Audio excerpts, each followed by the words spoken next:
Hi, good afternoon. We're here today on Unbreakable, a story with Ibukunoluwa. And I have with me the amazing Omowumi Ogunye. Omowumi is one of the lead ladies in the industry. As in, I marvel at how far she's come with her furniture production in Nigeria. If you step into a Omowumi store, you probably think she brought everything in. But honestly, she has a story to tell. She has the journey, how it has been. She knows how far it has come. And we're here to hear her story, share her story, and learn from her. And most of all, celebrate how far she has come. So, Omomi, so good to have you with us. Thank you, ma'am. It's been lovely having you around. Thank you. So my first question, Omomi, I'm in the industry with you. So I know that when I first started, my journey was like, I wasn't even sure of what I was doing. I just was passionate and I just wanted to do it. How was your journey when you started? What was it like? It was more or less like I just found myself here. It was not planned at all. At all, in any way, it was not planned. At most, I thought I was just going to be an interior designer, just designing spaces and styling them for people. I never knew I was going to be a furniture manufacturer. Wow. At the end of it. Like seriously? Yes, no. So how did the furniture story start? Okay, so after the interior design school, the jobs I started getting were full home interior design and furniture. Oh, where did you do your schooling? Jenny's. Jenny's. Sorry, not Jenny's, Maven. Maven. School of Interior Design. Then it was at Tomol.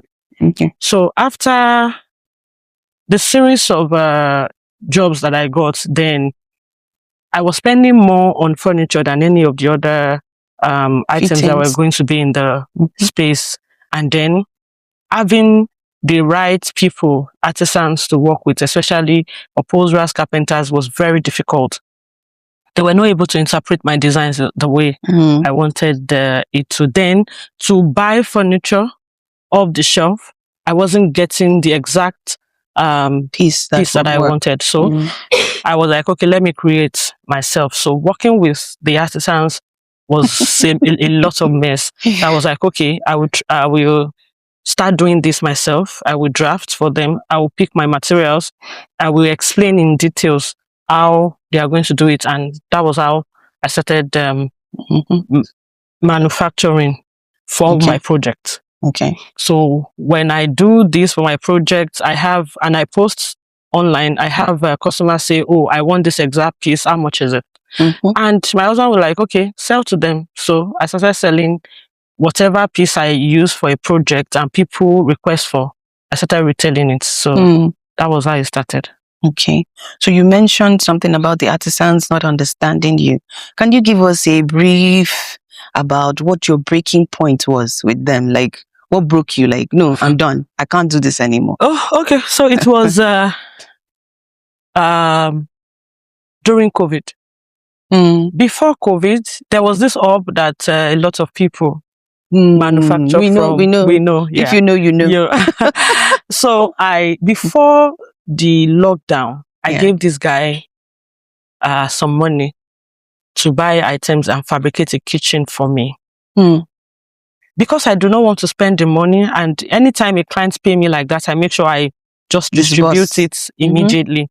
So I gave him the money before COVID. And immediately after lockdown, everybody went back to the workshop. And I was like, guy, oh yeah, let's continue this job. Yeah. I started chasing him.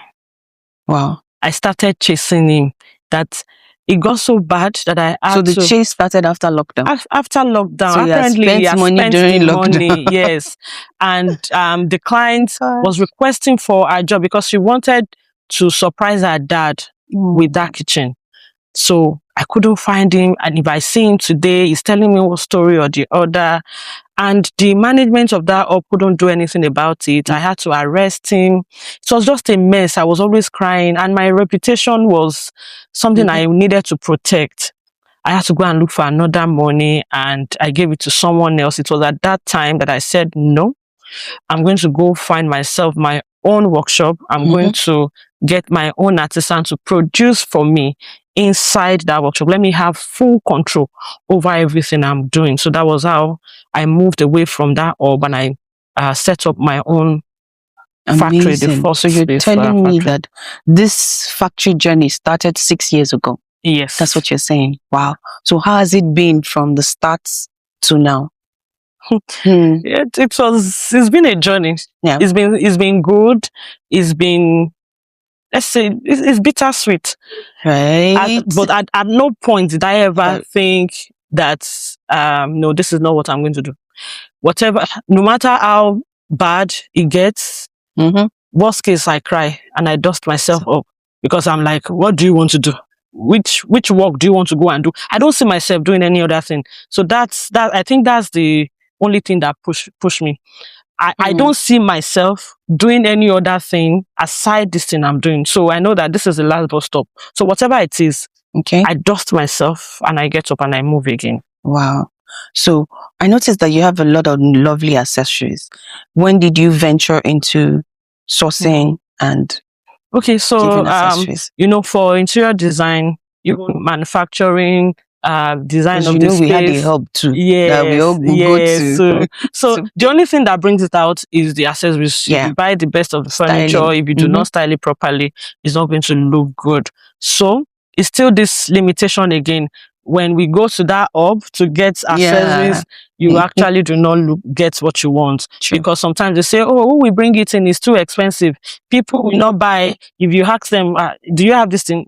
People will not buy. Yeah, I can't bring it in. Sometimes you now have to source yourself abroad. So I'm like, okay, there are other designers too that will need lovely piece, unique piece like this. Why not start bringing it in?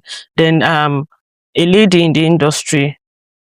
Am I allowed to call it? Yeah, please go ahead. Feel free. Okay. So a lady in the industry, Ella Rose, she was doing like a course that time. She did that. To teach people how to source and import by themselves. So I registered for the course. One thing about me is I pay for courses.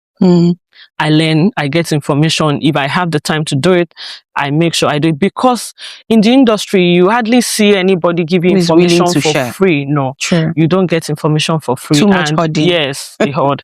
So I believe whatever you pay for, nobody will take it away from you. It is yours and yours forever, and it's going to help you in your journey. So if I see that this thing is valuable, I regret I didn't take that course, because I remember she shared it with me. But I think she's still doing it. You can still reach out to her. Really? Yes. Interesting. Yes. So that was how I started sourcing, and it was very funny because the first importation I did, I have almost 12 lamps broken.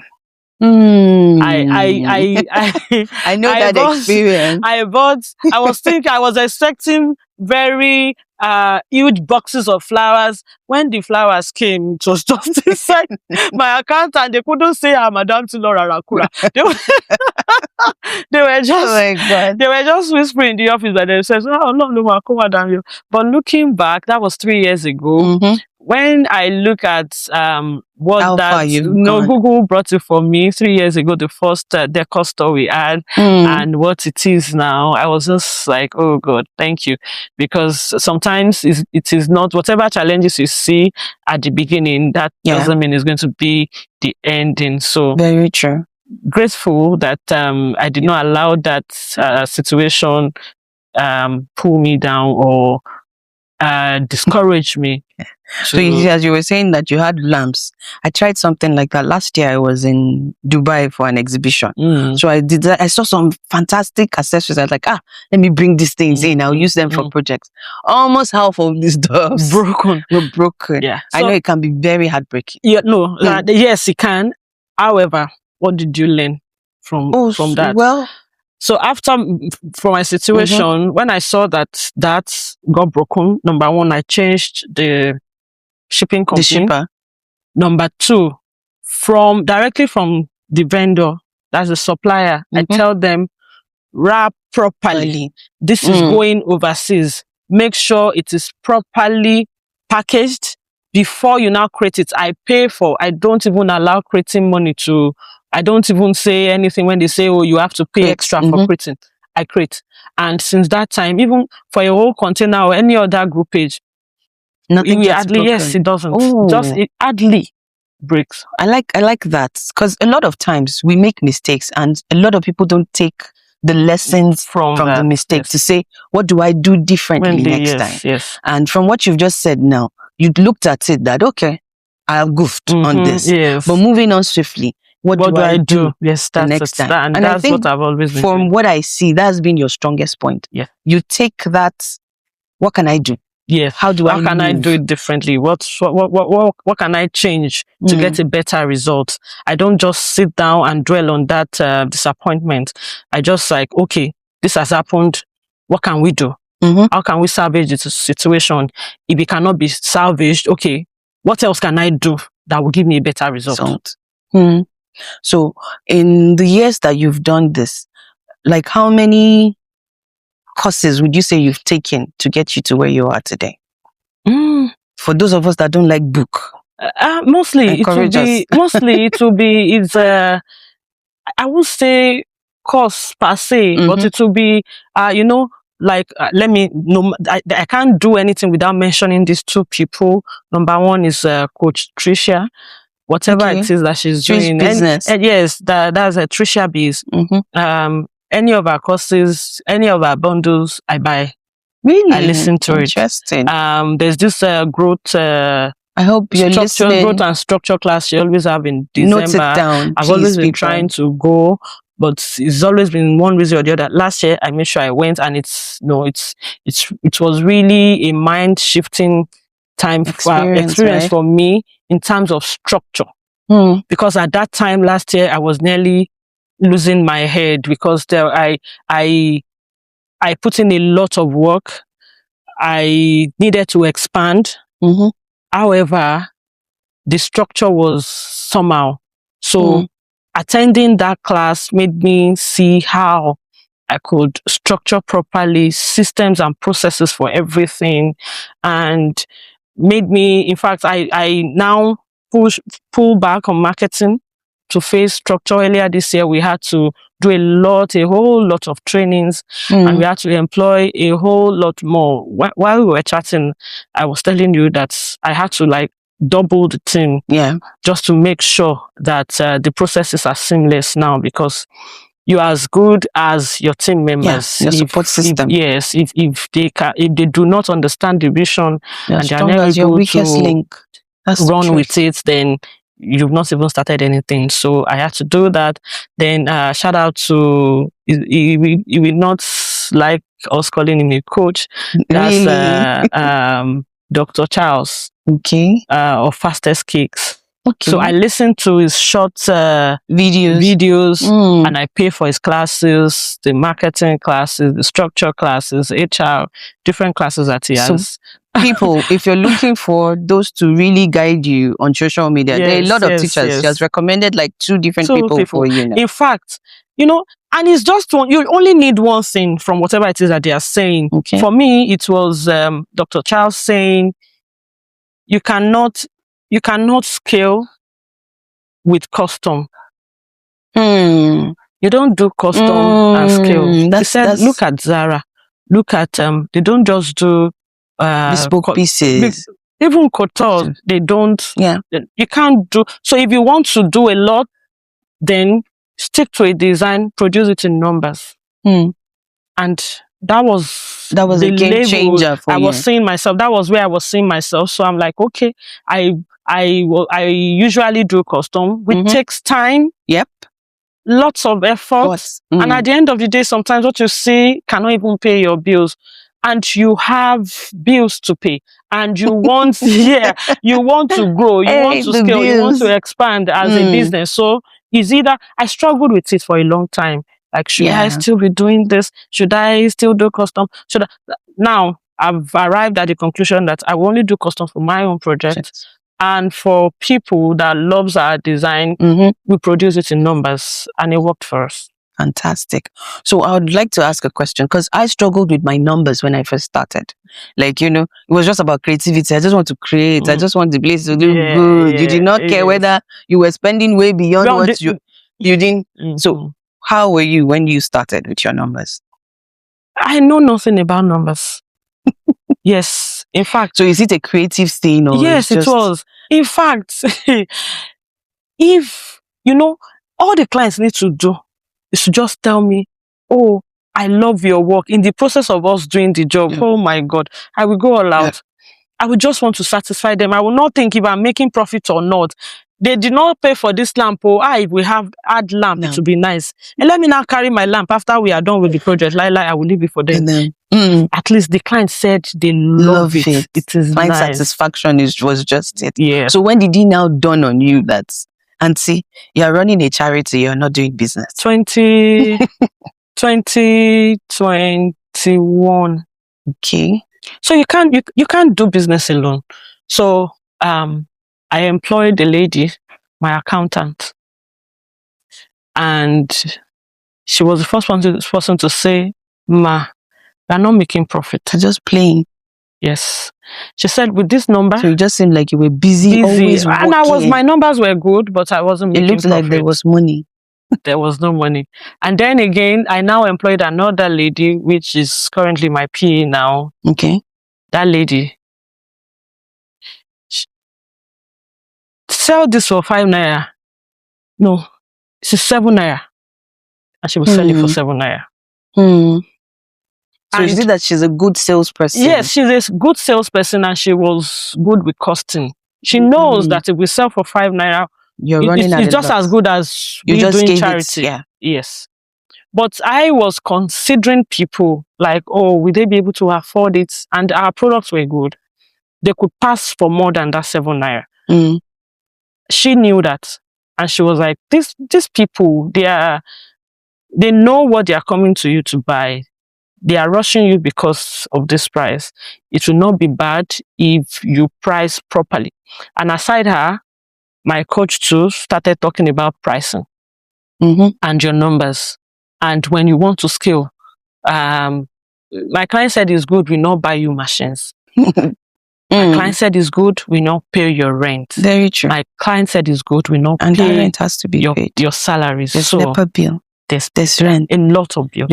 There's federal government. In fact, dues. If you there's do not state government. If you do not move, there's salary. If you do not scale at that time that you are to scale, the clients will be the one even telling you that why did you not scale? Because why are you still using your hand to do this? Why did you not buy machines? And you cannot buy machines with God bless you. I like it. It's so beautiful. Yes. So I tell people now, if there's anything anybody asks me now, I tell people, know your numbers. In fact, I tell people when I see some, you once told me. You once told me. Oh, really? I did. Interesting. But I can't even remember. Yes, I did not understand that time. I tell people, you're as good as your numbers, and you're as good as the cash flow. Yeah. So if your cash flow is not, if it's not good and you are not seeing profits, just sit down.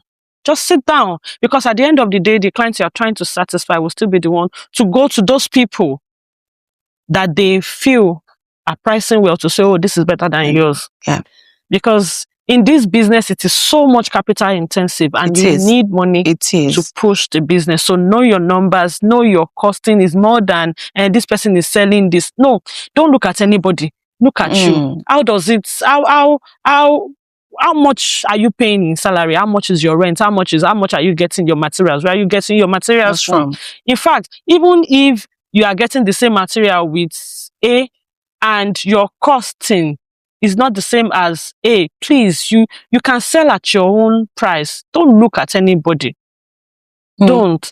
Because at the end of the day, it is your business and you want it to succeed. And that's the truth. And honestly, to be sincere, I'm so tripped. This is my first time visiting your store. And I'm like, Bumi achieved this in like 5 years. Whoa. Like, but we've been here for 10 years. We'll be 10 years in July. I know you've been here for 10 years, but you started the factory arm. Yes, like 6 years ago, yes. Right? And then you really started the scaling when? Like 5 years ago, like 2021? The scaling 2021. Because I remember your first store was was a small store in... Yeah, the scaling 2023. 2023. So you can imagine in 3 years. And what I see is you were very deliberate. Now let's go to staff strength. Let's go to what are the challenges you faced with human resource, because that's another thing that I know. And how have you handled it? You know, because sometimes we women tend to be very nice, very cordial, so if you're not careful, they tend to take you for granted. So how have you managed your craftsmen? Then we now come into the office space. Admin Let's staff. go into the craftsmen first. For the craftsmen, when I started out, it was not easy. In fact, I had few, like 1 upholsterer, 2 carpenters, 4. At the time, we grew to 4. Then I pay daily. Oh, yes, I pay daily, and it was so bad that they will collect money for 1 job twice. Then I have to call them. Are you coming to work today? Before they come to work, and then it was, don't talk to me anyhow. Then, but I was managing them, or something used to tell me that whatever it is you don't want, don't have to take you don't have to take it. While I pet them, sometimes I'm always firm with what I want right from start. Okay. Inside Westex, most of them will say they don't want my job. Why? They will say she's troublesome. So long I don't just see you and start cussing you out unprovoked, I'm not troublesome. The only time you say I have issues with you is if you fail to do my job and deliver when I need it. So after Westex, when I started employing them by myself, sometimes we still pay them for the job they do. It was hard when I was rubbing their head, I will even pay upfront. My sister is sick, I need to I want to buy land, I want to buy bicycle. Even then, I don't even have 1 property. I'll pay them ahead so that they can buy land. I'll pay them ahead so that they can buy car. Just because I wanted them to stay. To be committed. Yes. However, you thought you wanted them to be committed. But at the end of the day, they were not still loyal. I was not like, okay, what can we do? Then I now thought about it that, okay, the earlier you put your feet down on some of the things that you want, the better for you. So I now made it a law that my staff will not call you to come to work. Just come by yourself. Then we started, before they don't come by yourself, we put down some rules and regulation. You have to come to work at so time. You get paid at so. So we started with that payment. You get paid twice in a week. You get paid on Tuesday and you get paid on Saturdays when you finish your job. That's stopped some of the things that they do, like the lawlessness.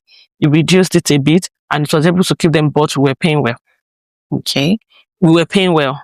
We were paying one of the best rates in the industry. So they were bringing their friends. However, it was a daily pay thing. So it was calculated that whatever you're earning this amount. Yes, but later we now make sure that we break their payments into 2 times a week, because they always say they are family people, they don't want to be doing salary work. But currently we pay just once in a week, and that is weekend, and that's after checking and making sure that your job was good. There's this very nice incidents I will not forget that changed everything for me. We got a contract to produce 80 chairs for Olu of Warri's coronation. Wow. So I now told the guys, oh, this chair is 80. If we are paying 5,000 per chair, I will pay 4,000 or 4,500, because we did not get it at the rate that we usually get it. Bulk order. They now said they will do it first. Do you know that these guys, they did not show up? They didn't come. Those were the upholsterers. Even the carpenters, I did not see any of them. I'm like, Umi, what are you going to do? But I don't know. That thing just said, you will do it. And my staff like, hey, madam, these people, we will not go and beg that. I said, if you beg them. I said, we will do it. And we did it. In fact, the night, the chairs got to worry. I just found a way. Because if you allow them, like I tell them in my office, them, and they will still continue the rubbish, they will still continue the nonsense. But we definitely have to know it in your mind that I cannot be stranded, with or without you. That's the thing. So I can't be stranded. If you are fearful, you will not be able to move. Fear is bad. Fear presses you down. Fear doesn't allow you move, and you must be able to take risk. If you are not ready to risk anything, you are going nowhere. You just the rate at which you will move, yes, but not as fast as you can, and be ready to take calculated risk. Yes, calculated risk. Do not take a risk that's, you know, that you do not have capacity to go to the bank for a loan and you want to go and collect 50 100 million when you know that you do not have the capacity, when you know that your marketing is not good, you do not have the product, you don't have the support. No, don't. Just if you are taking risk, take calculated risk. So what you're saying is how far you've come has been calculated risk. Yes. So, and you believe it has paid off. I can even see it has paid off. I can see that. But when you wanted to take that risk, how did you feel? So I pray. I pray a lot. Not as much as some other people will, but to the best of my ability, I pray. And if there's something I'm grateful to God for, it is the spirit of discernment. If I am convinced in my mind about that thing that I should go ahead to do it, I go ahead. Okay. There's nothing anybody can tell me.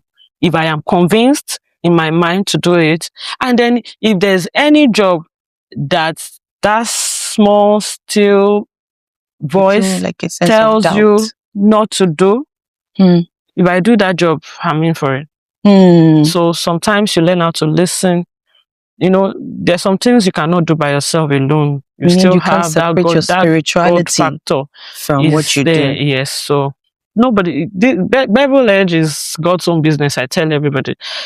There's no. We can't. In fact, we wouldn't even be here without him. Everything. I like that testimony. Everything is just listening to him. When he says it is time to do something, you just move. Yes. And when that idea comes, you don't sleep on it immediately. You move, because he that has given the idea, you give the resources to back it up. So I like what you've said now. And for a lot of people, I'm sure they hear that sound. How did you learn to make out that voice that tells you, Wumi, it's time. Wumi, do this now. Wumi, how did you train yourself to know that this is what I'm meant to do now? Okay, so because for me, it is when I set out to do something and I've achieved it, the next thing is, okay, what is next? So when I start thinking about that, what is next? If it is coming small, but if it is now very strong, it is now very heavy. Yes, I know that's it's time. Wow. Honestly, I've learned a lot even from talking to you, because recently we've been having challenges with our own craftsmen, and we've been saying, so what are we going to do? What are we going to do? So you've given me some tips that I will try to go and implement. But like I always say, what might have worked for you might not work for me. But honestly, thank you so much for sharing your story. And I would still like to hear the victories, because we've been talking about the challenges, what has been challenging. I want to hear the victories. What are those things that you would say, wow, when I look back, I'm like, God, is this me? Okay, so that will be moving into our current factory. Yeah, I saw that. That is a big space. Thank you. Congratulations. Thank you, ma. So that will be moving in there, because all through last year I wasn't happy when I see my factory workers moving things by themselves manually on their head, sweating, you know. Most times when we struggle for space, keeping things, like we have to call the customer, storage, please come and take your items and all that. It breaks my heart, but having to move into a way bigger space that you have to experiment, do a lot of things, that was a career defining moment for me. I never knew we were going to do it, but it just happened. And so it's still buttressed that point of, okay, it is time. Earlier in the year, we were looking for space, and the spaces we were seeing. But in fact, when we now got the space, I was supposed to travel with the money. But no, when God says it's just time, it's time. He will make all things beautiful in that time. He knows how to align things to make it happen. So moving into that space is one of those times for me, like, okay, now this is a victory. Right? And yes.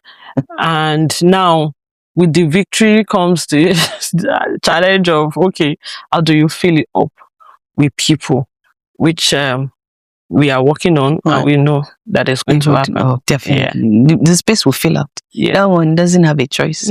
So, and if you're not careful, very soon you start finding yourself that, am I outgrowing this space already? Again. Yes. Yeah. But honestly, to that young woman that wanted to start back then, if you were to sit with her, what would your counsel be? What would you tell her to do differently?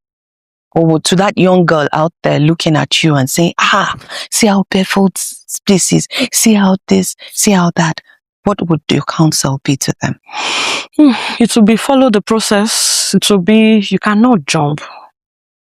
You cannot, So when they say, but you, in 3 years, you did this, and then why are you telling me? Me, I can't structure my own. It did not, no. It did 1 year. It did not happen. It did not happen by chance. So it was... Because like you said, you've been doing this 10 years. Yeah, it was years of planning, strategizing, knowing that this is where I want to be. And now looking at how do I get there? It did not happen overnight, Whatever it is, every challenges that in fact, if there's anything I'm grateful for Westex. Right. Yay. It was a training ground. Yes, that's because the truth. Because I'm self-taught, I do not know anything about furniture. If I didn't go to any furniture school, Westex taught me all the techniques, all the processes about furniture making, at least the theoretical aspect. Westex taught me. So if there was never a time like that, how do I manage now? So you definitely have to follow the process.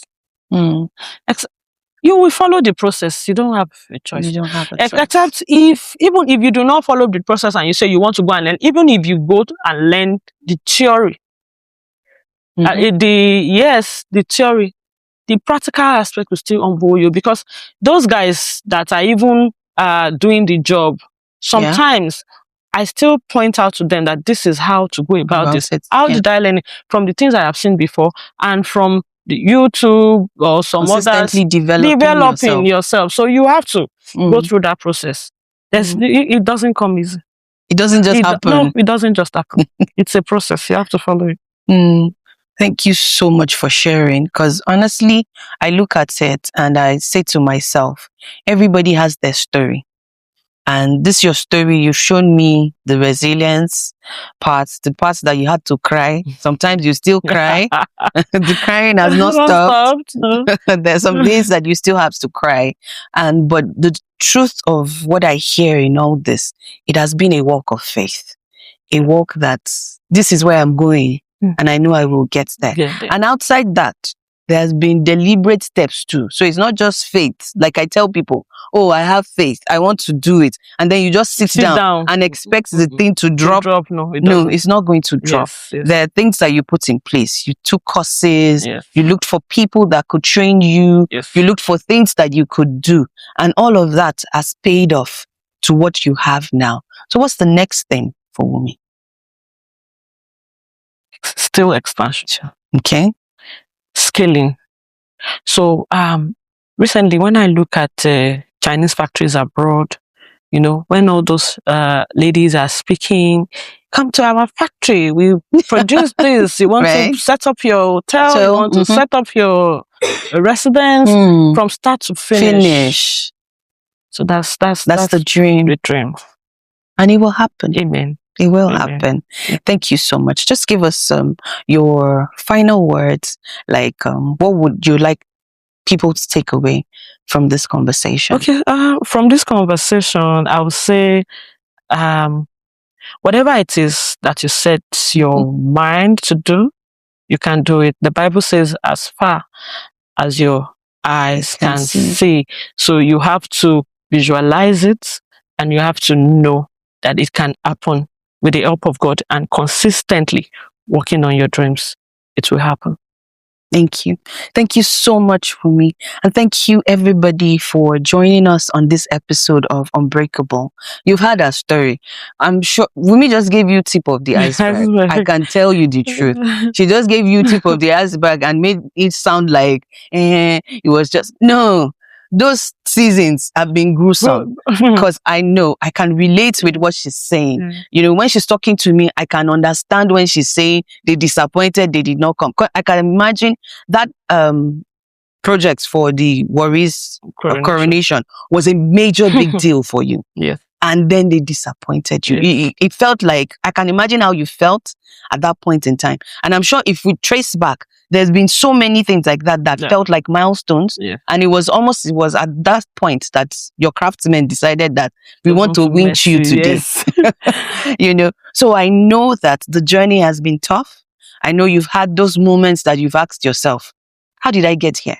What was I thinking? Yeah. Yes. What happened to fashion designing? What happened to makeup artistry? That I did not do it, and I decided to go into a male-dominated. Because from what we experienced, like you said, Muniru Enle, we had that.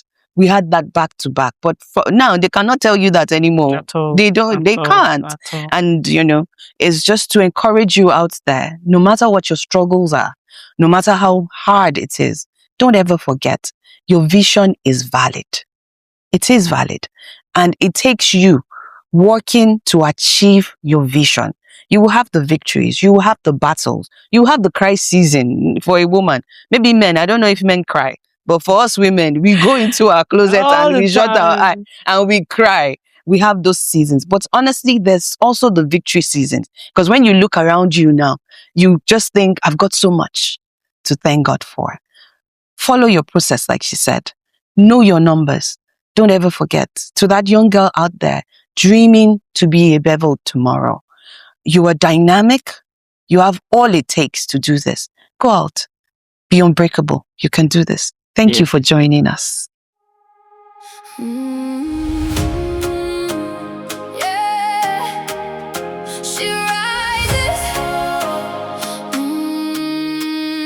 She's been through the fire, through the rain, carried every scar, every pain, but she never let it take a name. No, she's stronger than yesterday. Every tear that fell in the night turned to power, turned to light. Now she's standing in her truth. There's nothing she can do. No more hiding, no more fear. This is her moment, she is here.